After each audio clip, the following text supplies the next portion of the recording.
Hvis du kigger på den her side, så viser det mit elforbrug for december måned, og som du kan se, så for det første svinger det ret meget.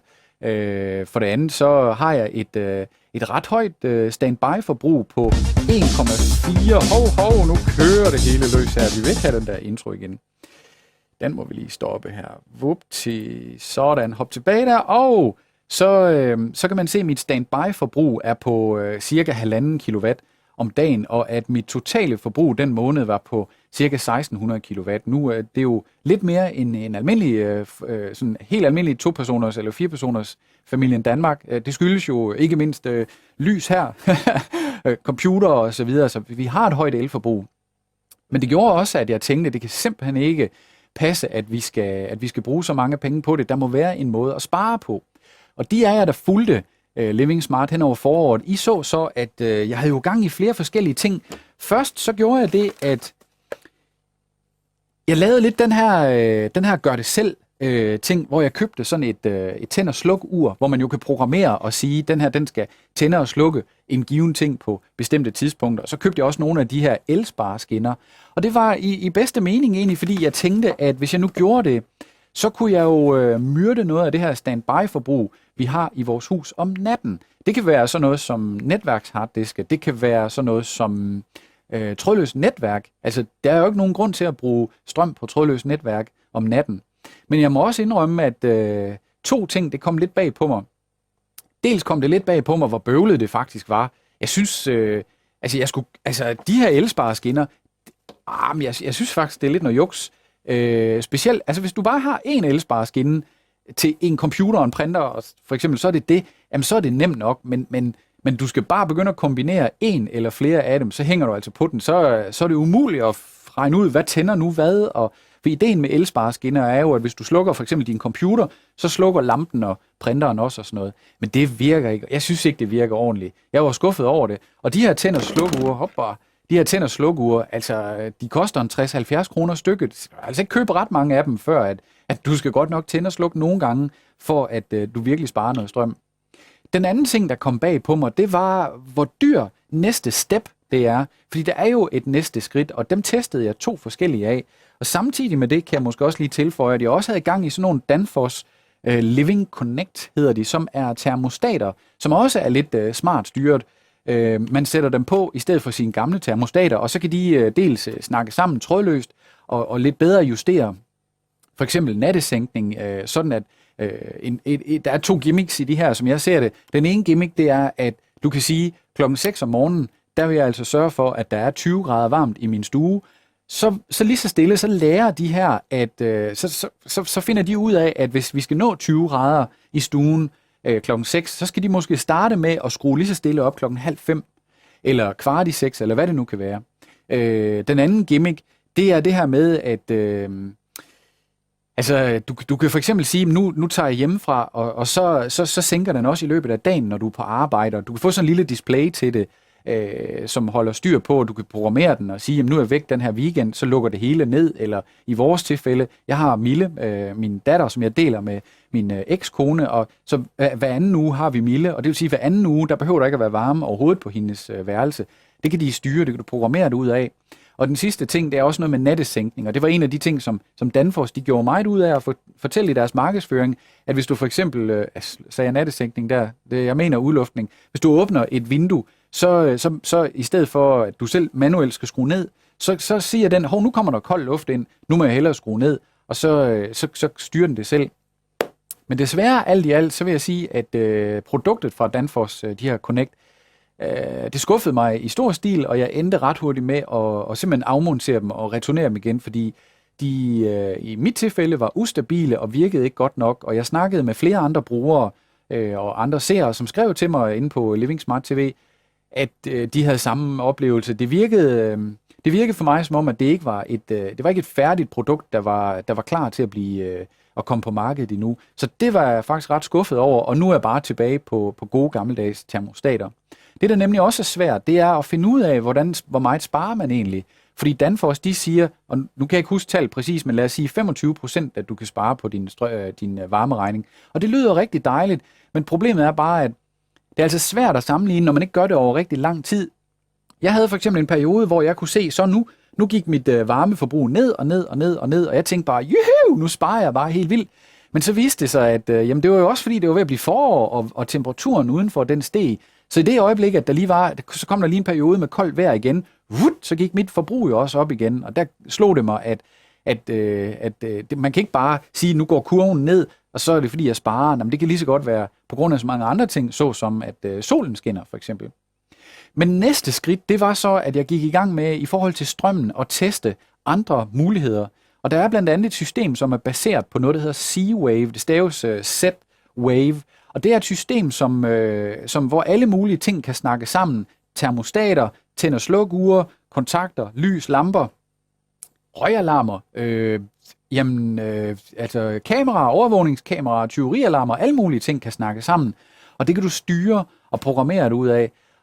Og det endte jeg også med ret hurtigt at droppe igen, for det var simpelthen for nørdet. Den forhandler, som jeg havde lånt det gjorde et stort nummer ud af at forklare mig på forhånd, at nu var det nået til et niveau, hvor det var brugervenligt for familien Danmark, og det vil jeg altså sige, efter at have prøvet det der Z-Wave-system, det er det altså ikke. Jeg kan prøve at give et eksempel. Lad os sige, at det her det er en tænd- og sluk-kontakt, der er styret af Z-Wave. Og lad os sige, nu er det godt nok en mus det her, men lad os sige, at det her det er en anden tænd- og sluk-kontakt, som er kørt på Z-Wave. Så skal den her registreres, og det gør jeg så ved, at jeg holder en knap inde for eksempel på den, så bliver den registreret på netværket, og så sker der ingenting. Så holder man den inde igen, så sker der ingenting. Så læser man i manualen, okay, den her enhed, den skal man altså trykke 10 gange på, så er den registreret. Okay, så skal vi registrere den her, så trykker vi 10 gange på den, så sker der ingenting. Så prøver man at holde den inde, så sker der ingenting. Så læser man i brugsanvisningen, så viser det sig, at når den her enhed, jamen der skal man trykke 3 gange kort og 3 gange lang, for eksempel. Og det er simpelthen bare noget, men altså, det er alt for nørdet og alt for bøvlet, og det gider jeg simpelthen ikke. Så hver eneste enhed, det var et projekt for sig selv. Derfor så er jeg rigtig glad for at prøve den løsning, som jeg fandt som den absolut bedste, og det er noget, der hedder Sense Home. Og Sense Home kan ikke alt muligt. Det er ikke både røgalarmer og brandalarmer, og du kan ikke styre dine sprinkler på bilen og gas, men det kan styre lys, færdig arbejde eller strøm i dine stikkontakter. Og Sense Home, det bliver ganske enkelt bare bygget ind i stedet for dine egne kontakter. Dem tager du ud af væggen, eller en elektriker ud af væggen, og så sætter du Sense Home-kontakten i stedet for. Og det er en lille smule dyrere, end hvis du sammenligner med for eksempel Z-Wave, og det er også dyrere end de her løsninger. Jeg prøvede et system, hvor vi fik det monteret i hele tagetagen af vores hus, eller hele, kan man sige, beboelsesplanen af vores hus, det vil sige på nær kælderen. Og jeg tror, det system, jeg har fået sat op, jeg har bare lånt det til test, men hvis jeg skulle have været almindelig forbruger, så ville jeg nok have brugt måske 12-15.000 på det. Og det lyder jo i første omgang af mange penge, men så er det jo, at lad os sige, at vi lige kigger her. Skal I bare se her? Lad os lige kigge. Så siger vi lige, her har vi elforbrug for, skal jeg lige over her. Sådan. Der har vi, så du kan sammenligne. Der har vi mit elforbrug for hele husstanden for december måned sidste år. Og som du kan se, jeg har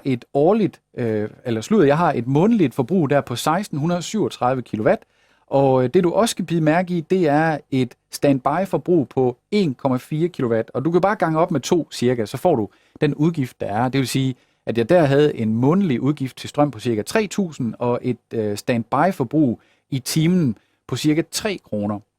Så var det, vi fik monteret det her Sense Home-system, og det gør i princippet 2 forskellige ting. Dels så slukker det automatisk for alt det, man ikke bruger, for eksempel om natten.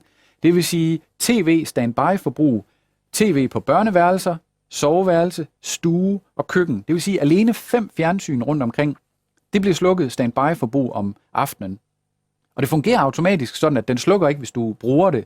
Det vil sige, at hvis du sidder inde i stuen, og du bruger fjernsynet om aftenen, så hvis nu Sense Home er sat op til at slukke kl. 11 for eksempel, jamen så siger den lige, okay, de ser jo stadigvæk fjernsyn nu, så vi venter lige med at slukke. Og når man så går i seng, så for eksempel 20 minutter efter, så slukker den. Det er sat op til at slukke trådløst netværk, netværks harddiske og sådan nogle ting.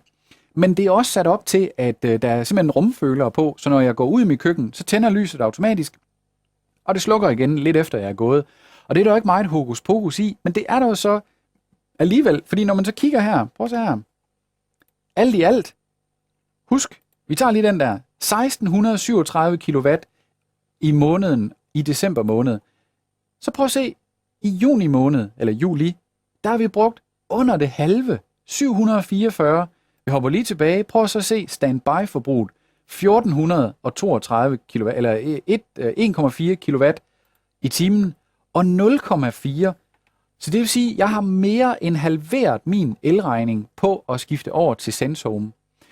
Og nu kunne det jo godt lyde som om, at det her ender med at være et langt reklameindslag for SenseHome. Men hvad skal jeg gøre? Altså, det er et super cool produkt, og det har sparet mig 20.000 kroner om måneden.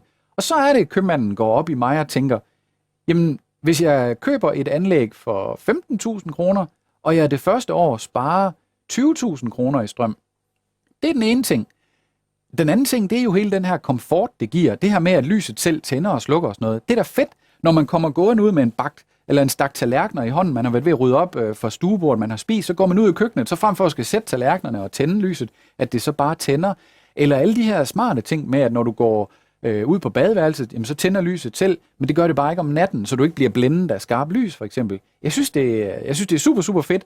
Jeg har sparet vildt mange penge på SenseHome, og det har givet mig en hel masse ekstra komfort. Så alt i alt, så endte jeg jo også med før sommerferien at udnævne SenseHome til, kan man sige, vinderen af det her projekt, og også tildelte SenseHome den her Living Smart præmie. Alt i alt, så har jeg bare totalt sparet, og der hvor man jo virkelig kan mærke det, det er jo selvfølgelig på pengepunkten, men så også den her ekstra komfort.